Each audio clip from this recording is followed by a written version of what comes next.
I'm Robin Schwartz, CAP's Program and Grant Director. Welcome to day 3 of the 2021 Spring Rights Literary Festival. Spring Rights Literary Festival is a program of the Community Arts Partnership of Tompkins County, also known as CAP. We have probably about 30-something more Spring Rights events continuing through November, so please check them out at springrights.org. I did put the link to the schedule in the chat. Throughout this event, the audience will be on mute. And if you've taken yourself off mute, please put yourself back on. And please use the chat extensively for questions and comments anytime. It's how we interact. So feel free to write anything you like. Well, not anything you like, but to use the chat heavily. I would like to thank our wonderful Spring Rights sponsors, Ithaca College, Wegmans, M&T Bank, CFCU Community Credit Union, the Odyssey Bookstore, and the Ithaca Marriott. We also receive support from New York State Council on the Arts, and Poets and Writers helps us pay our participating writers. We always ask for donations for the Community Arts Partnership General Fund. So if you feel moved to donate, and really any amount is great, to my awesome Community Arts Partnership, I will also put that link in the chat, along with the Community Arts Partnership website. Local celebrity Mickey Quinn is also on the call with us, acting as my technician. Mickey is an event producer. She runs a Trampoline monthly storytelling competition. And just a plug for her event, Trampoline is having a special curated night of storytelling as part of Spring Rights on the 13th. I invite you to check out what's happening tomorrow and the next day, and then next Thursday, Friday, Saturday, and Sunday on Spring Rights. Thank you very much. And I'm now turning the program over to Jack Wang. Right, good evening and welcome. Thank you so much, Robin. And thank you all for being here. It's my very distinct pleasure tonight to introduce our first reader, Jira Asim. And sorry, I've run out of printer ink, so I'm going to have to read off my screen. Jira Asim is an assistant professor of nonfiction writing at Ithaca College. His new book, Boyz in the Void, a mixtape to my brother, is out this Tuesday via Beacon Press. He holds an MFA in nonfiction from Columbia University and a BA in writing, literature, and publishing from Emerson College. He has served as a writing director at the African American Policy Forum and a graduate teaching fellow in Columbia's undergraduate writing program. His work has appeared in Slate, Salon, Mosaic Magazine, and The Baffler. When not writing or teaching, he sings, plays bass, and writes lyrics for New York pop punk band Baby Got Back Talk, who were named one of Alternative Press's 17 rising Black alternative bands who are leading the next generation.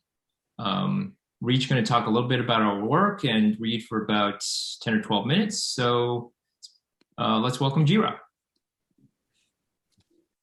Thanks so much for that introduction, Jack. And thanks to all of you for being here, and Robin for all of her ingenuity in getting this together, but particularly helping me to get myself together. Sometimes I need extra assistance. I'm going to read from Boyz in the Void, which Jack mentioned will be available coming this Tuesday. We're coming up on the pub date. It seems like the run up to it has been, I don't know, like all my life or something. So this is it's kind of a wild feeling to be so close to its actual release.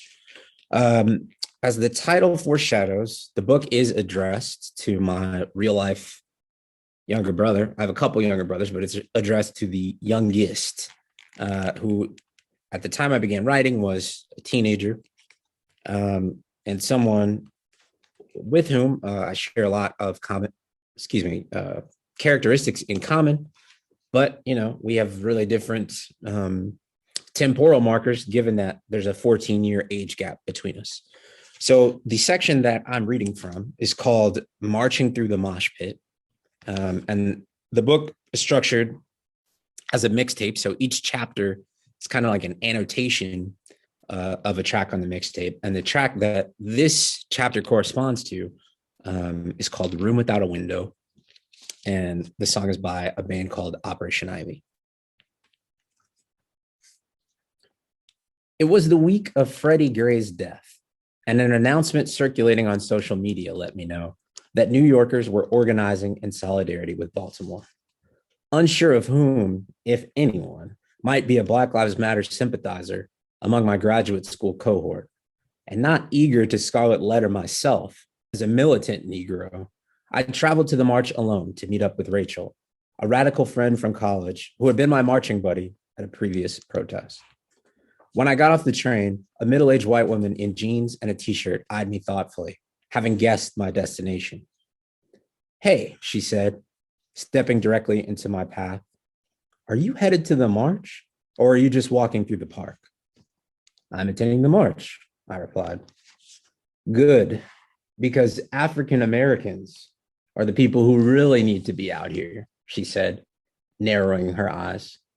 "I've been seeing mostly white people, and it's really you all who need to turn out more."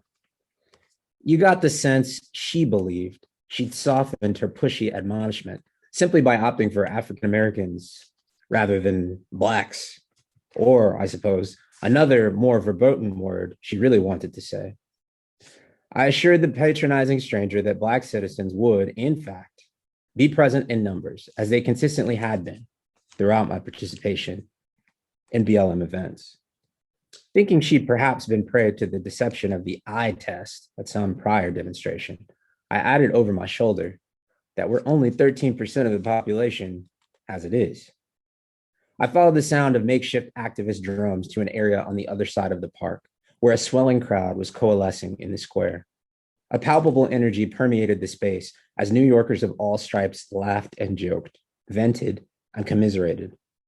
Rachel and I coordinated over text messages, and she sidled up beside me in the crowd once we'd agreed to meet in front of a giant poster memorializing people of color killed by police. Oversized hoops dangled from her ears, long enough to ricochet off the dimples she made prominent with the smile she flashed me in greeting. "Yo, thanks so much for meeting me down here, R. Hill," I said, giving her a sideways hug. A veteran of the Occupy movement, Rachel was an old pro when it came to demonstrations. "No problem, of course. I'm excited to hang out with you," Rachel enthused. "I figure we'll march for a couple hours, smash the state, then finish off the night with some Chipotle." You had to love the woman's zeal. The march hadn't started. Many people had clearly come straight from their jobs, putting aside fatigue, hunger, and general vexation with their day to delay their returns home in favor of mobilizing for justice. Rachel played with her phone while I paced around restlessly, observing the demographics of the demonstrators, with the gauche white lady's comments echoing in my mind. But it didn't take long before I found one of my people. I extended my hand to the wiry 20-something in high-top Van sneakers and skin-tight black jeans. An electric pink and yellow Exploding Hearts t-shirt hugged his torso. The cover art to the ill-fated Portland punk quartet's soul studio album, Guitar Romantic, was emblazoned across the front. In addition to their penchant for indelible pop melodies, the Exploding Hearts are known for their tragically prophetic band name. 3 of the 4 members, all in their early 20s at the time, were killed in a car crash in 2003, mere months after the release of their lone studio album. In death, the departed members of the Hearts have transmuted into eternal symbols of dash potential, of the fragility and preciousness of youth in emergent bloom, glittering ink blots onto which we are free to project as we please. "Hey, bro, I like your shirt," I said to my counterpart. "I was actually just listening to that record on the way down here. It rips." "Thanks, man," he said. And in the brief moment that our hands clasped, we formed a hokey avatar of transracial reconciliation, his pasty fingers curled snugly around my nougat brown palm. "I like your shirt too, dude." He gestured at the logo for the band Bomb the Music Industry that adorned my chest. I was sporting a tee featuring a photo montage of Bomb on tour, with the years 2004 and 2013 separated by a hyphen, as if on an epitaph. The grainy screen printing was in keeping with the band's fiercely DIY ethic. But the blurry photos hardly did justice to the raucous, sweaty, sublime experience of seeing the Baldwin, New York collective live. "They ruled, man. Sucks they broke up," my fellow punk lamented. "My name is Jake. I'm Jira, I told him. And he took on that look of bland incomprehension that comes over people when I introduce myself. No matter. My name wasn't really all that important. We had already recognized each other as a kind of kin that transcends names, colors, languages. I'm always happy to see other punks out here showing solidarity and resisting apathy. It means a lot. Jake nodded. Totally, bro. It's good to see you here too. I lost Jake in the sea of bodies that began to queue up in alignment with the predetermined route for the march. But our brief encounter set the tone for that night. Throughout the demonstration for Freddie Gray, I'd spot other Black Lives Matter protesters in Dead Kennedys or Black Flag or the Flatliners t-shirts and stop to acknowledge them. The fist bumps we exchanged were singularly galvanizing, a wordless affirmation of the overlap between punk rock attitude and progressive citizenship.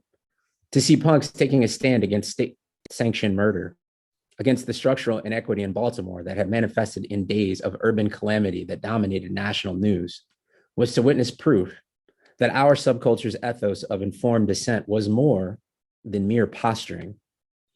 Of course, punk has core values in common with most iterations of Black struggle in Western history. But in the movement for Black lives that emerged around the time of Trayvon Martin's death in 2012, the choices of tactics and rhetoric have seemed to me to be, well, way more punk. The fundamental aims of Black activism a century ago and those of today are, unfortunately, more similar than not. W.E.B. Du Bois published The Souls of Black Folk in 1903.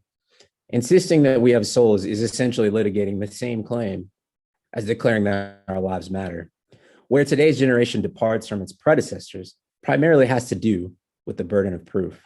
As Bree Newsom observes in her essay, The Civil Rights Movement's Generation Gap, a feature of the modern movement has been an open rejection of respectability politics, the notion that Black Americans must prove themselves respectable to gain equal rights.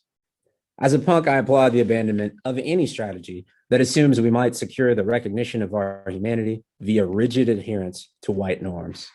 It strikes me as a validation of the same thought process that allowed me to comfortably ignore Black norms. Whoa, that's like my goal, Rachel breathed.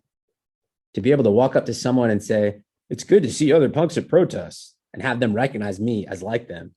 She laughed breezily in a way that was part mockery, part genuine amazement. Not for the first time, my mind wandered back to the long, circuitous path that led me to this point, existing, and for the most part, reveling in the middle cell of a three-ringed Venn diagram most people wouldn't think existed. So what's up, man? You think you don't got to pull your weight helping us set up just because you got a broken leg? Kevin Powell stared at me expectantly. The former real-world breakout star spoke with the affectation of someone who owned his reputation as a hip-hop generation figurehead. Being a friend of our dad's, he was showing off his ability to relate to young people by teasing me with deadpan humor. I often got the sense that I confused or possibly irritated adults by defying their attempts to get me to crack a smile. I'm reminded of this phase of my life every time I watch you interact with adults, Jossie. I'm unsurprised that you seem to have the same tendency. It's not that I tried to be obstinate, per se. It was more that generating a comparably sardonic retort came more easily than showing my teeth. It's not the broken leg, I shot back, gesturing at the thick forest green cast that began at my left ankle and ended a few inches above the knee. I just have a latent helping instinct. It should kick in slightly after all the work is done. Kevin, Baba, and a handful of other writers were assembled at Vertigo Books, an independent bookstore in Prince George's County, Maryland. The owner had arranged a reading and signing to promote the 2000 release of Step Into a World, an anthology of poetry and essays edited and compiled by Kevin Powell and featuring a contribution from our father. While the writers and Bridget arranged chairs and folding tables in preparation for the event, I wandered off to the front of the store to peruse the goods. At 13, I was accustomed to bumping shoulders with the literati. I'd grown up on the small yet vibrant literature, visual, and performing arts scene in St. Louis, Missouri, where our parents were either hosting, organizing, or performing in arts-related functions more weekends than not. Being an observer of and participant in a bohemian subculture had already shaped me in a lasting way. The Black Mamba, an actor, director, and playwright, is fond of saying that I attended my first poetry reading at 6 months old. Schlepping along on my crutches, I scanned the nonfiction titles until one paperback caught my eye, The Philosophy of Punk. I was intuitively attracted to both punk and philosophy as buzzwords, but seeing them in combination was too much to resist. Based on a casual perusal of Minor Threat and crass MP3s a classmate had pillaged on Napster, I was already vaguely aware of the discordant, uninviting sounds of punk rock. I understood it to be an acquired taste. I had a sense that some nebulous set of anti-establishment ideas was key to the whole thing, but the possibility that punk could be understood as a philosophy was appealing to me. Resting my weight on the two metal appendages propped underneath my armpits, I balanced the book on the tip of the Vertigo bookshelf and dove into the philosophy of punk. Just as I'd suspected, punk wasn't all sound and fury, signifying nothing. As author Craig O'Hara framed it, it was a rich countercultural tradition founded and perpetuated by enterprising, disaffected young people. It was an idea more than a sound, a nonconformist ethos that championed progressive individualism over rote adherence to received wisdom. Uncovering the essence of the movement via the cold, impersonal engagement of a text set a precedent that would remain consistent throughout my experience as a punk rocker. The social component of punk culture played a minimal role in my attraction to it, and would continue to have only cursory influence in my participation in punk as I matured. The few kids in my middle school who sported spiky hair and wallet chains seemed to relish their belonging to an insular and opaque counterculture, one that was associated with a sound that seemed more like the oral equivalent of spitting on the listener than wrapping them in a welcoming embrace. Punk rockers who were already initiated weren't going to be agents of my conversion. There was no solicitation from like-minded peers, no clique of neighborhood kids urgently recruiting me to join the mohawked rank and file. What was more, African-American presence in punk rock was, as far as I knew, virtually unheard of. I had never personally encountered so much as a single non-white punk at that point. The only indication that anyone of my melanin quotient could dig on power chords and double-time drums was Mos Def's name drop of legendary all-black punk bands Bad Brains and Fishbone on his 1999 track Rock and Roll, a meditation on the history of the white plundering of rock music from its black progenitors. Prior to happening upon O'Hara's book, I'd noted that reference with interest to our older brother, Joe, who at the time was a hip hop aficionado, utterly mystified by my curiosity about punk. "You're wondering about a reference," our brother sniffed, "that he made on the wackest song on the album." But punk's exclusive, unapologetically monochrome exterior hadn't deterred me. If anything, it egged me on. I was itching to learn the secret handshake requisite for admission to what appeared to be the most glamorously transgressive anti-club around. It didn't bother me that no one had beckoned me forward with a crooked finger and whispered the password in my ear. I knew that hopping the fence and sneaking in through the back door was more in keeping with punk's aesthetic anyway. There was a paradoxical yet pleasing logic to the idea that I was a trespasser in a subculture that was itself stridently irreverent of prevailing attitudes about belonging. Then a precocious and often bullied adolescent, I'd already come to terms with the fact that immersion in the world of ideas was a low-risk, high-reward alternative to the perils of social relationships. By 13, I was quite accustomed to more easily finding reflections of myself in texts than in conversations. Maybe a lifetime of crowd surfing and circle pitting and early onset tinnitus wasn't what LeVar Burton had in mind in the Reading Rainbow theme song. But take a look, it's in a book.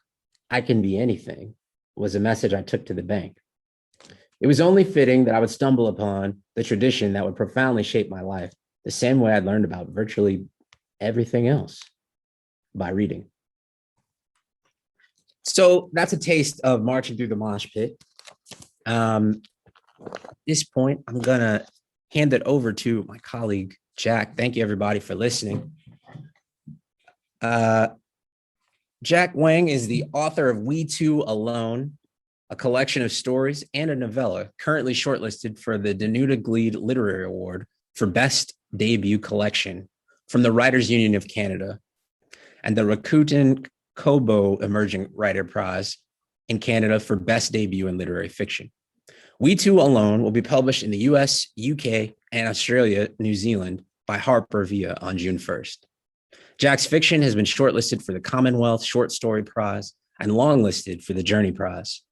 In 2014, he held the David T.K. Wang Creative Writing Fellowship at the University of East Anglia in Norwich, England. He holds an MFA from the University of Arizona and a PhD from Florida State University.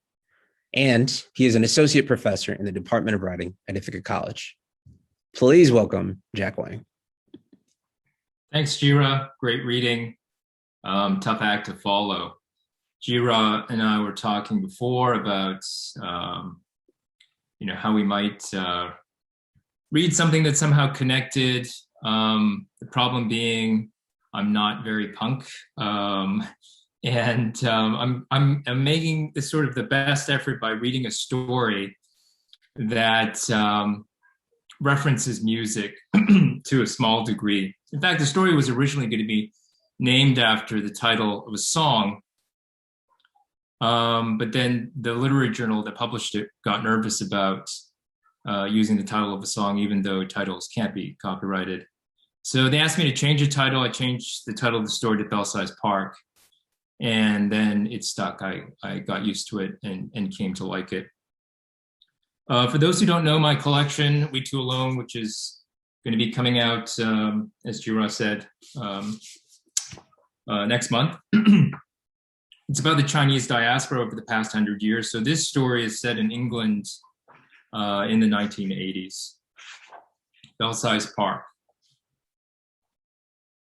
You should come to London at the end of term. Meet my parents.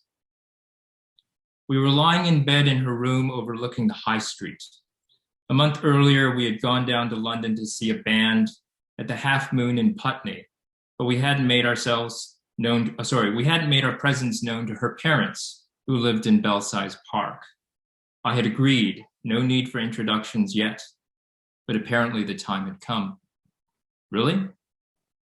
Why not? We're going on 6 months. This wasn't exactly true. We'd met at the end of second year and rendezvoused intently for a few weeks before going our separate ways for the summer. I to Stoke-on-Trent to work in my parents' takeaway, Lucky House it was called, and she to France to summer with her family, with no particular understanding between us. Come autumn, we did start up again right away, but all told, we'd only been together for a term. My parents need my help in the shop. A little moo appeared on her face. Can't they spare you for a day or two?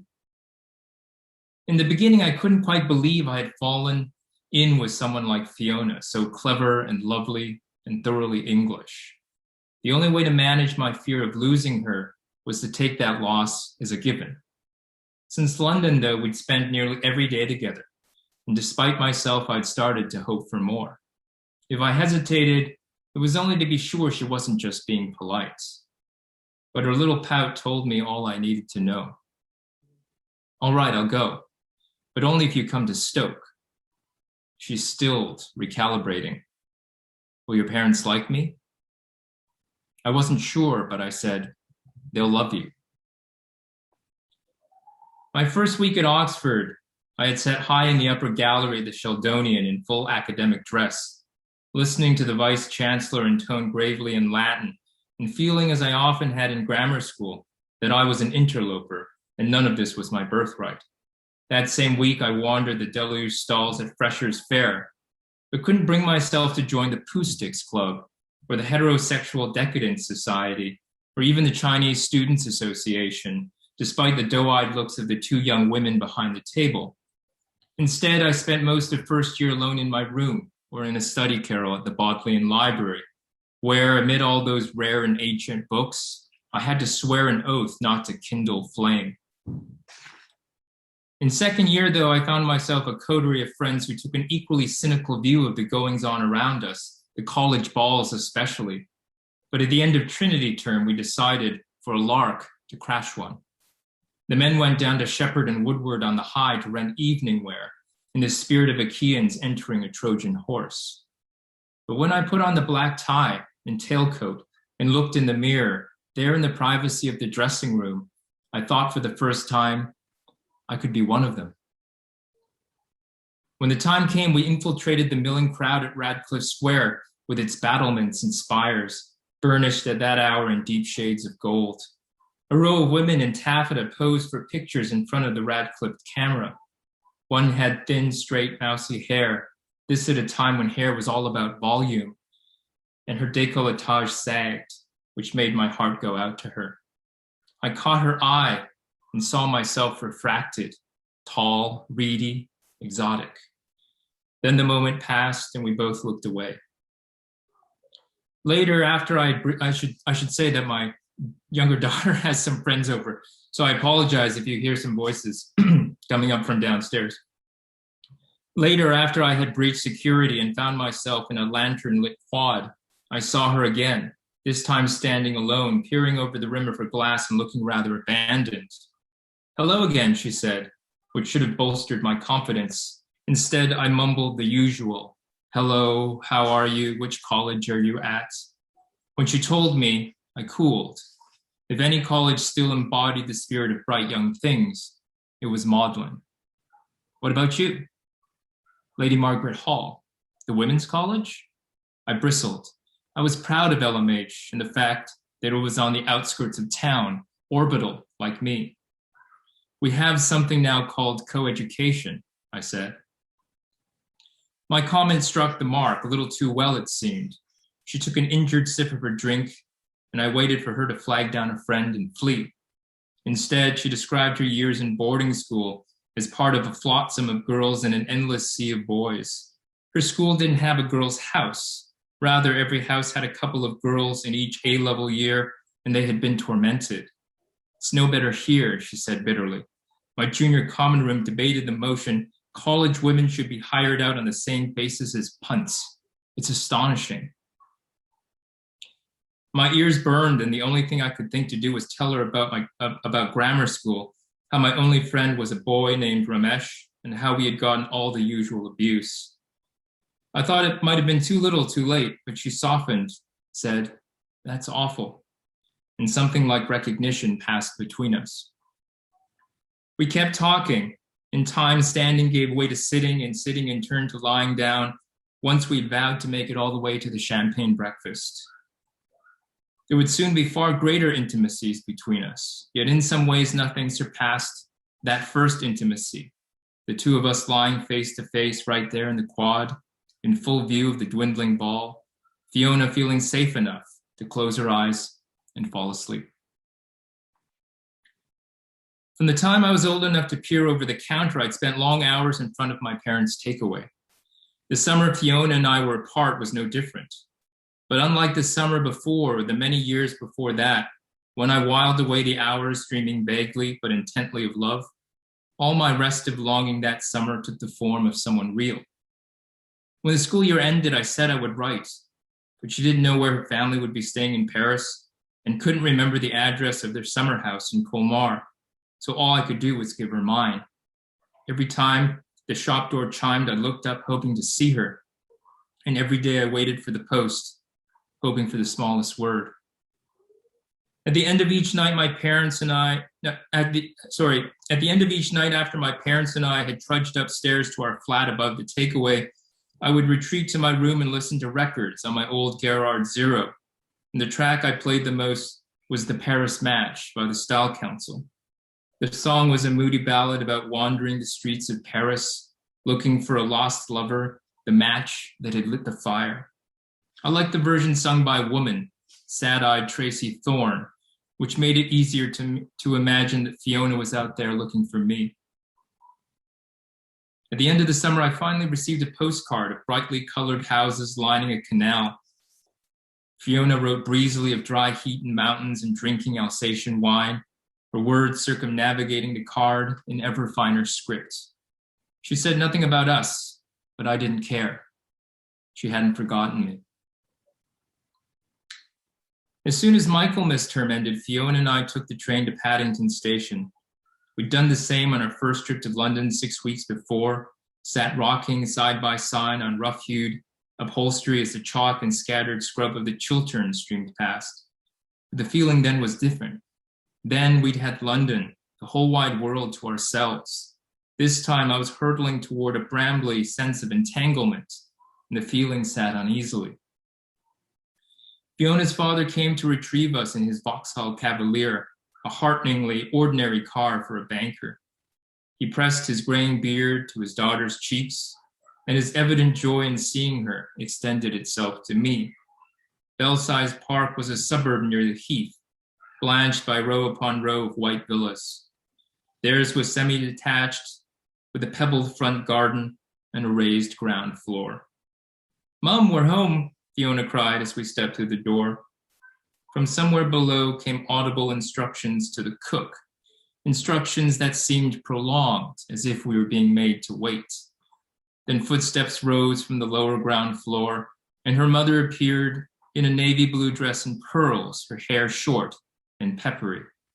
She accepted Fiona's kisses with hands hooked, like a mantis. "You must be Peter," she said, flicking a smile, eyes darting. "Pleasure to meet you, Mrs. Turner." By way of welcome, she showed me the reception rooms. Both had a fireplace and a chandelier and dark scrolled furnishings. Then she led me up not one but 2 flights of stairs to the uppermost floor, where I was shown to my room, floral as a garden. Fiona made as if to speak, then thought better of it. Her mother said, "I hope this will do." "Yes, of course, it's lovely. Thank you very much." When we were alone, Fiona pressed her forehead to my shoulder. "I'm sorry." "No, it's fine," I said, thinking how in Stoke we would have to share a room. Excuse me. Thinking how in Stoke we would have to share a room, since there would be nowhere else to put her. Thank you.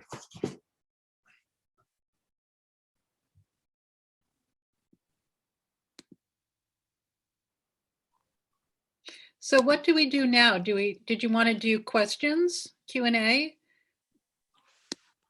Happy to take questions if there are questions. I'm also happy to ask Jira a question or two. Yes, go for it. So great job, Jira. I love hearing your work. Since you since you read a passage about music, maybe I'll just start by asking how you got into music and what you see as the relationship between music and your writing. Yeah, I really enjoyed your reading, Jack, and thank you for the question. I think that section that I read from pertains to that question in a lot of ways. I knew I had to put like a kind of origin story in the book in order for the narrative to feel grounded. And though I didn't quite get to it in the oral selection, one thing that chapter covers is sort of a moment I had in a middle school English class where we had an assignment where we had to analyze poems. And I guess because there was this sense that these, preteens would not be super enthusiastic about poems, the teacher made an allowance for us to use a couple of songs as poems. Right. And someone brought in 2 songs by Operation Ivy, the band I mentioned in that chapter. And so the first time I heard Operation Ivy, it was someone presenting the lyrics unaccompanied by music and analyzing them on an overhead projector, if you can even imagine that anymore.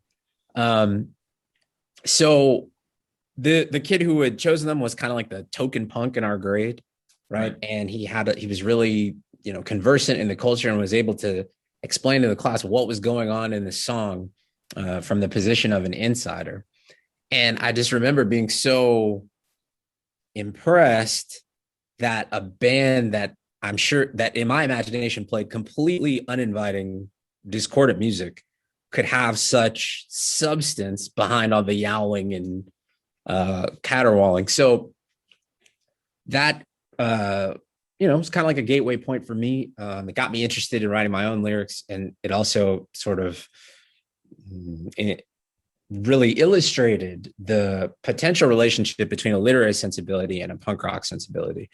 And I think as I started to kind of play my own music and started to find my voice as a writer, the two really stayed simpatico in a way that's been really galvanizing and productive for me. Cool. And I also wanted to ask, because your collection takes an epistolary form, and one that's been used to great effect by writers from Baldwin to Coates. And so for you, did you feel you were working within or against that tradition? And was that intimidating or enabling, or both at the same time? Yeah, that's a great question. I mean, I would say one major wrinkle to my awareness of that tradition and the likely connection readers would draw between those works and my own is that I felt super aware of not writing in a way that made it sound like what I was saying was like directed at a boys' club. Obviously, the title could, be misleading in that way, but I think I wanted to kind of write with an awareness of how patriarchy has organized particular entries in the African-American canon. And it kind of led me to include a particular chapter in the book. It's called Ever Since I Was a Little Girl. That is deliberately intended to alert my brother, who's the primary audience, to the temptation of thinking of literature, of thinking of punk rock in these really male-centric terms, and to give him a rough blueprint of how to reject that interpretation of the canon, reject that interpretation of punk as well, and hopefully also to like specifically itemize and name drop some feminist thinkers in the punk tradition and in African-American literature as well.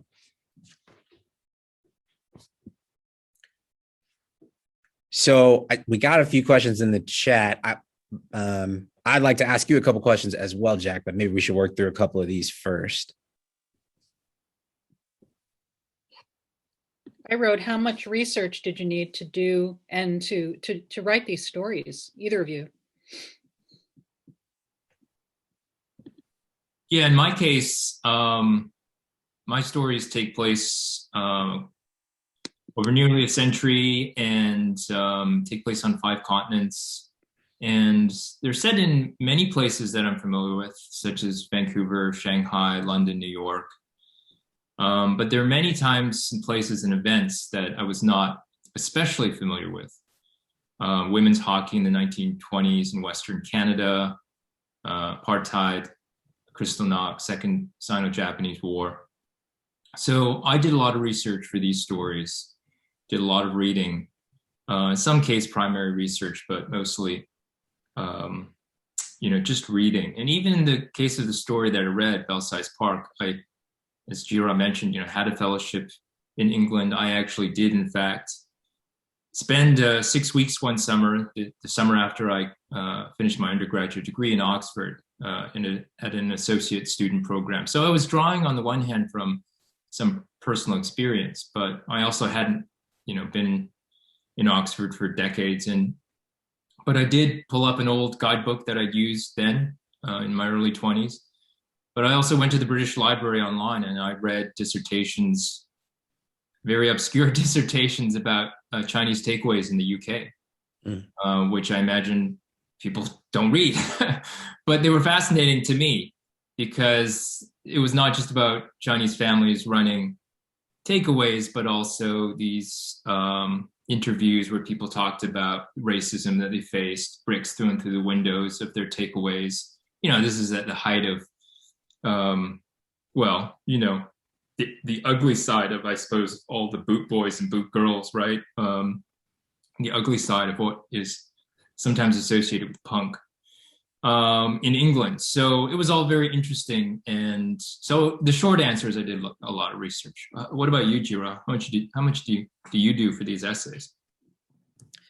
Yeah, I mean, I would say for the book on the whole, I mean, the amount of endnotes in it is pretty intimidating. But for that particular chapter, I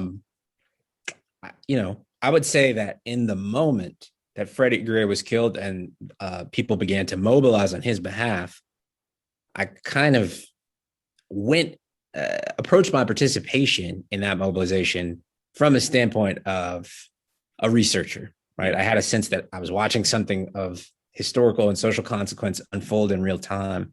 And so I wanted to be there and participate, in the protest, but also make a point to get a feel for the environment and record what I saw and heard, because though I didn't know I would write about it in this particular capacity, to me, there was like a clear disparity between the way this movement was being narrated in mass media channels and what I was experiencing on the ground when I would go to protests. So it seemed like I needed to do a kind of ethnographic field work almost, which, is not quite the same as reading obscure dissertations, but it's, in the same spirit, and, gainfully informed the book in a lot of ways.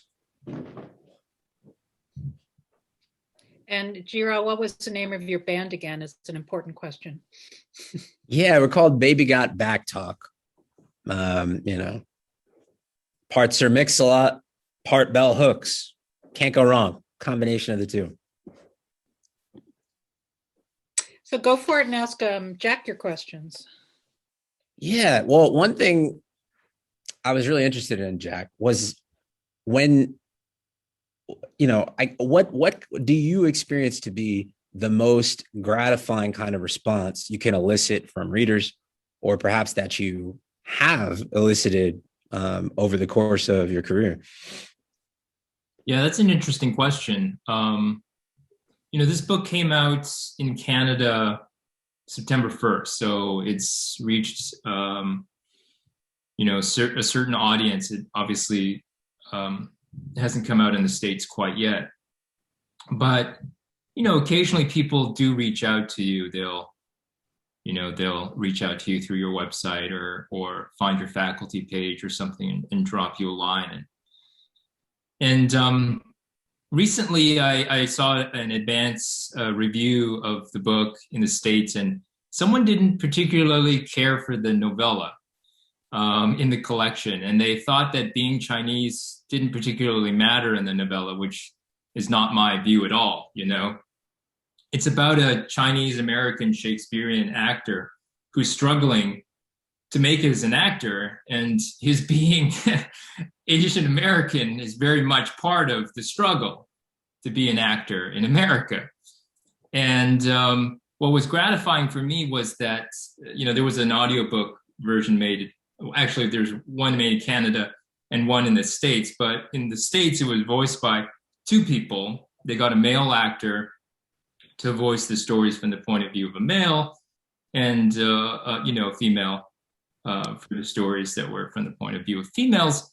And the male actor, he reached out to me and he said that, especially as an Asian American actor, the novella really, struck him as true, that it was profoundly relatable. And that was, gratifying, because he is the person I'm trying to reach with that novella. And there's a weird way with anyone's writing, it's almost a kind of circular logic, is that anyone who gets it is the intended audience. Basically, if they don't get it, in some ways, it was never really meant for them. There's this kind of circular logic that those who get it were really the people that you meant to write that story for. And that was probably the most gratifying, to hear from, a Chinese American actor who's about my age, and I'm someone who's not an actor, but has, struggled and known the struggle as an artist. To hear that story rang true, that's what I take with me. I don't care about the review. If a Chinese American actor says that story felt real to me and it reflected my life, then that's gratifying. Yeah, there is something really powerful about knowing that you've represented an experience with fidelity. Yeah, right. And of course, lots of the people who are going to weigh in on that and kind of litigate that are people who don't have the experience. Right. So if you hear from someone who said, "Oh, this sounds like my reality," and you did it faithfully, there is something really affirming about that. And let me just say, because there are a lot of people here from IC. I thank her in my acknowledgments, but I owe a debt of gratitude to Courtney Young, who's professor in the theater department. She allowed me to interview her because, the first time I met her, I think I ran into her at farmer's market, was introduced by some mutual friends.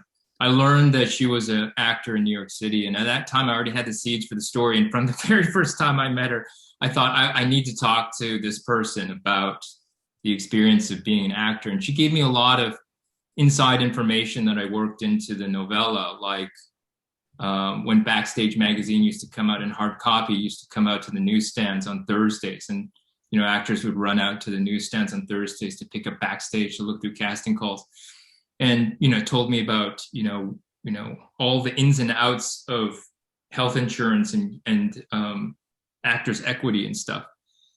That's what I wanted to know, and she told me stuff like that, and that was some of the authenticating detail that I worked in. So I, shout out to Courtney Young for sure.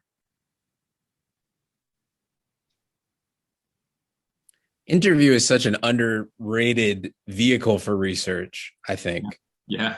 I think I've talked to you before, Jack, about like how you can know someone pretty closely, socially, and never really understand the particulars of their career, which of course takes a lot of your life up, but they can be opaque to people who aren't in them. Right. Yeah, for sure.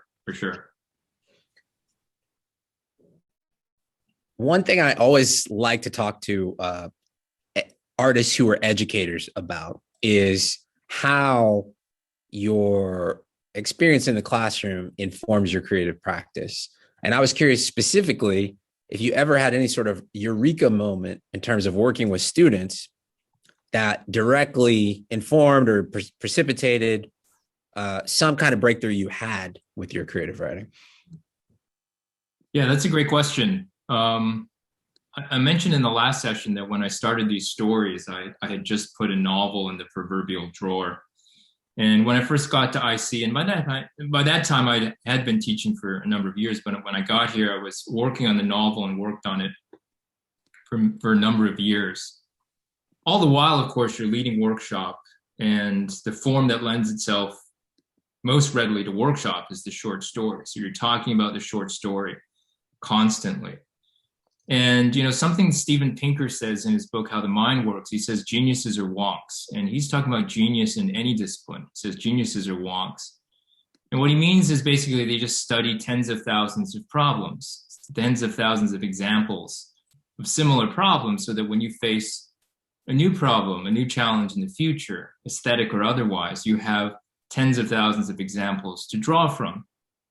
And so while I was struggling with this novel, I'm talking about stories. And granted, these are student stories, but nonetheless, these are part of the repertoire of the tens, the hundreds of thousands of examples that you work through, right? These are all, especially for the teacher, they're all aesthetic problems that you put your mind to, And so I don't know if it was a single moment, but just the accumulation of all of those examples just deepened my own repertoire of, trying to solve aesthetic puzzles.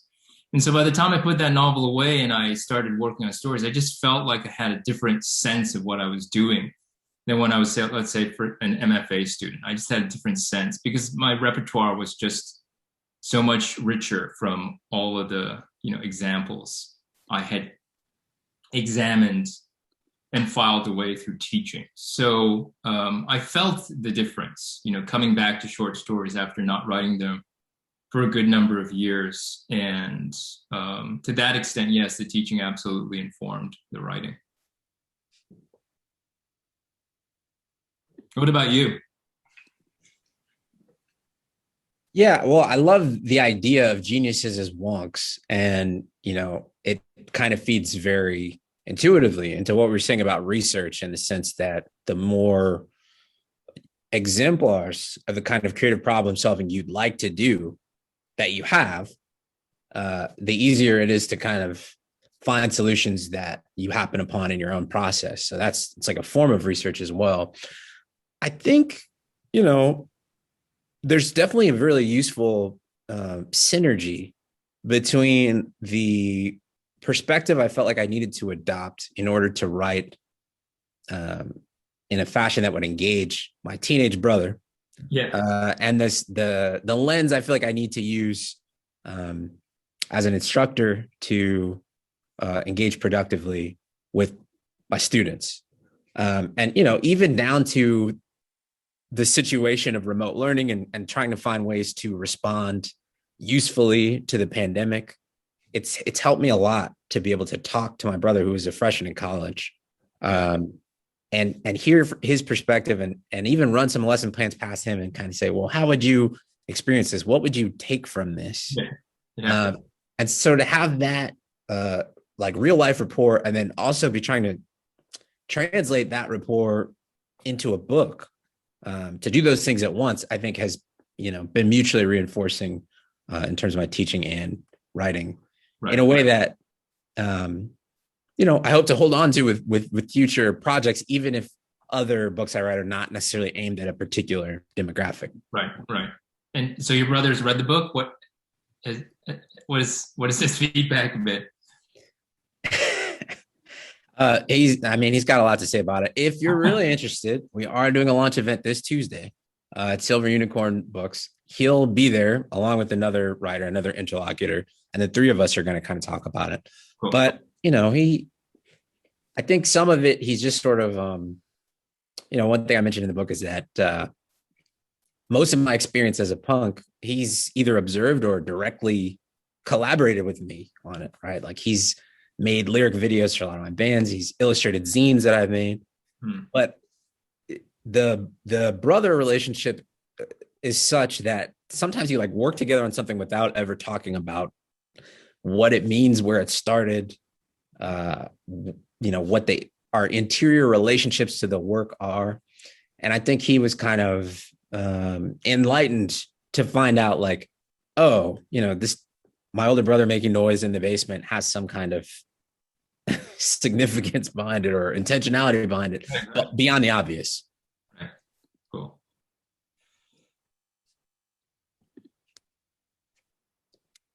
Anyone have any other questions or anything else to say? We can wrap up. Thank you both. That was really wonderful. Sometimes my favorite part is hearing the artists speak to each other. I like the after party. I like that too. Thank you so much. So I just want to put in a plug for tomorrow. Tomorrow is Saturday at 5:50. Shadows of 2020, new 10-minute plays, sponsored by House of Ithaca. Is that how you say it, Mickey? It was a 12-week workshop for local playwrights, and we're going to hear some of the results. 10-minute plays. Black is Shakespeare with Kenneth and Sing Trace. And how do the words of Shakespeare resonate over thousands of years and new cultural experiences? What if Shakespeare was reincarnated in 2021 as a middle-aged Black couple who were writers and entertainers? What if Shakespeare was a talented Black R&B singer who sang their sonnets? I can't wait to see this. It's going to be great. And then after that at 8:10, we've got some Ithaca College seniors from the writing department reading excerpts from their final projects. So I hope you can tune in for that and support them. That would be great. Signing off, everybody. I hope that you go to Spring Rights and register for more events.